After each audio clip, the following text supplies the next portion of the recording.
तुमच्या राजीनाम्याची मागणी होतीये, राजीनामा द्यायला पाहिजे तुम्ही असं म्हणताय। No comment. मुख्यमंत्र्यांच्या विरोधात बोलता। No comment.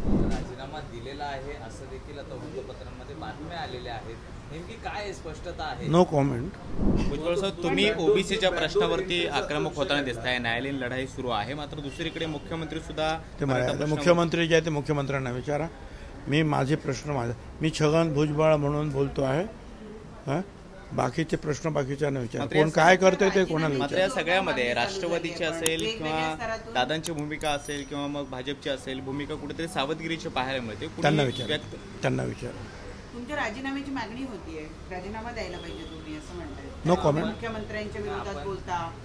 No comment. आपण राजीनामा दिलेला आहे असं देखील आता वृत्तपत्रांमध्ये बातम्या आलेल्या आहेत, नेमकी काय स्पष्टता आहे? No comment.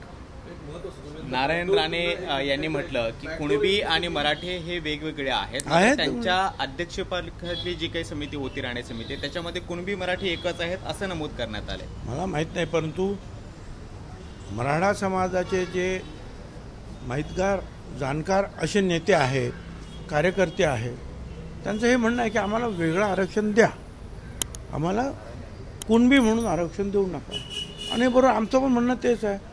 त्यामुळे 2 वेळा कायदा तयार करण्यात आले, काही त्रुटी निर्माण झाल्या ते दूर करण्याचा प्रयत्न सुरू आहे। परंतु बॅकडोअर एंट्रीने जे आहे सगळ्यांना खोटी नाटे जे आहे सर्टिफिकेट द्यायचं काम झालेलं आहे आणि सगळे सोयरे या झुंडशाहीच्या पुढे नमतं घेऊन जो कार्यक्रम सुरू आहे सध्या, त्याला आमचा विरोध आहे। आम्ही काय म्हणतो, आमच्या आरक्षणाला, भटक्या विमुक्त आणि ओबीसीच्या आरक्षणाला धक्का लागता कामा नये।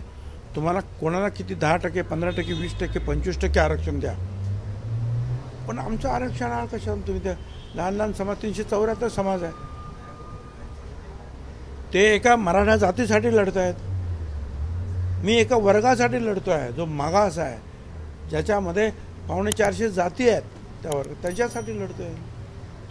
बरं, आता तुम्हाला निमंत्रण देण्यात आलेलं आहे 20 तारखेचं, तुम्ही जाणार आहात का? विरोधी पक्ष नेते असं आहे ना, अनेकांचे निमंत्रण येतात, परंतु आमच्या इथे जे सर्व ओबीसी नेत्यांची जी बैठक झाली 2 दिवसापूर्वी आणि त्याच्या अगोदरसुद्धा आम्ही काही लोकांची नेमणूक केलेली आहे, जसे शबीर अन्सारी साहेब वगैरे आहेत। तर ही सगळी निमंत्रणं वगैरे जे आहेत त्यांच्याकडे येतात, कुठे मिटिंग करायची, कुठे रॅलीज करायच्या, काय करायच्या आहेत, आणि मग जे आहे ते सारासार विचार करून मग आम्ही सगळे ठरवतो की ह्या ठिकाणी आपल्याला रॅली करायची आहे।